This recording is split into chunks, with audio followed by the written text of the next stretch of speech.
ইসলামের ইতিহাসে কারবালার প্রান্তরে সংঘটিত মর্মান্তিক ঘটনা এক অত্যন্ত বেদনাদায়ক ও শিক্ষণীয় অধ্যায়। হিজরি ৬১ সনের 10 মুহররম বর্তমান ইরাকের কারবালা নামক স্থানে মহানবী হযরত মুহাম্মদ সাল্লাল্লাহু আলাইহি ওয়াসাল্লামের প্রিয় দৌহিত্র হযরত হুসাইন রাদিয়াল্লাহু আনহু এবং তার পরিবারের সদস্য অনুসারীদের ওপর এই ট্র্যাজেডি নেমে আসে। নিচে কারবালার ইতিহাস বিস্তারিত তুলে ধরা হলো। ১. পটভূমি ও ঐতিহাসিক প্রেক্ষাপট।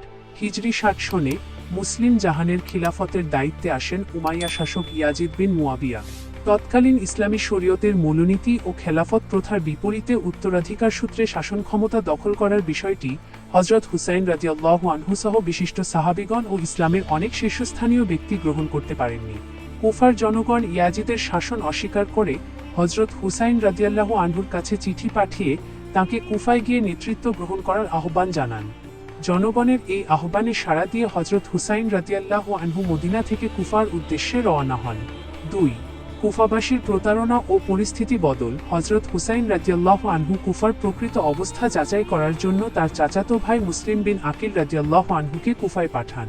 কুফাবাসী প্রথমে তাকে ব্যাপক সমর্থন জানালেও পরবর্তীতে উমাইয়া গভর্নর উবাইদুল্লাহ বিন জিয়ারতের ভয় ও প্রলোভনে পড়ে তারা অবস্থান পরিবর্তন করে। ফলে কুফায় মুসলিম বিন আকিল রাদিয়াল্লাহু আনহুকে নির্মমভাবে শহীদ করা হয় এবং কুফাবাসী শেষ পর্যন্ত হযরত হুসাইন রাদিয়াল্লাহু আনহুর সঙ্গ ত্যাগ করে। ৩. কারবালার ময়দানে অবরুদ্ধকরণ। হযরত হুসাইন রাদিয়াল্লাহু আনহুর কাফেলা যখন কুফার কাছাকাছি পৌঁছায় তখন উবাইদুল্লাহ বিন জিয়াদ প্রেরিত হর ইবন ইয়াজিদের বাহিনী তাদের পথরোধ করে। পরবর্তীতে উমর ইবন সাদের নেতৃত্বে বিশাল উমাইয়া বাহিনী এসে তাদের ঘিরে ফেলে। হযরত হুসাইন রাদিয়াল্লাহু আনহুকে কুফায় প্রবেশ করতে দেওয়া হয়নি এবং তারা যেন ফিরেও যেতে না পারেন সেজন্য কারবালার মরুভূমিতে তাদের অবরুদ্ধ করা হয়। হিজরি ৬১ সনের ২ মুহররম তারা কারবালার প্রান্তরে তাঁবু স্থাপন করেন। ৪. পানির ওপর নিষেধাজ্ঞা। উমাইয়া বাহিনীর পক্ষ থেকে কড়া নির্দেশ দেওয়া হয় যেন হযরত হুসাইন রাদিয়াল্লাহু আনহুর কাফেলা ফোরাত নদী থেকে এক ফোঁটাও পানি সংগ্রহ করতে না পারে। আশুরার ঠিক আগ মুহূর্ত পর্যন্ত ৩ দিন ধরে নারী, শিশু ও তৃষ্ণার্ত সাহাবীরা তীব্র গরমে পানির অভাবে চরম কষ্ট সহ্য করেন। ৫. ঐতিহাসিক আশুরার দিন ও শাহাদাত বরণ। হিজরি ৬১ সনের ১০ মুহররম আশুরার দিন ২ বাহিনীর মধ্যে অসম যুদ্ধ শুরু হয়। সংখ্যায় অত্যন্ত অল্প হওয়া সত্ত্বেও হযরত হুসাইন রাদিয়াল্লাহু আনহু ও তার বীর সঙ্গীরা অসীম সাহসিকতার সাথে লড়াই করেন। হযরত হুসাইন রাদিয়াল্লাহু আনহুর পরিবারের তরুণ সদস্য, ভাই ও অনুসারীরা একে একে বীরের মতো লড়াই করে শহীদ হন। মহানবী হযরত মুহাম্মদ সাল্লাল্লাহু আলাইহি ওয়াসাল্লামের পরিবারের একে একে সবাই শাহাদাত বরণ করেন। দিনের শেষ ভাগে হযরত হুসাইন রাদিয়াল্লাহু আনহুকেও অত্যন্ত নির্মমভাবে শহীদ করা হয়।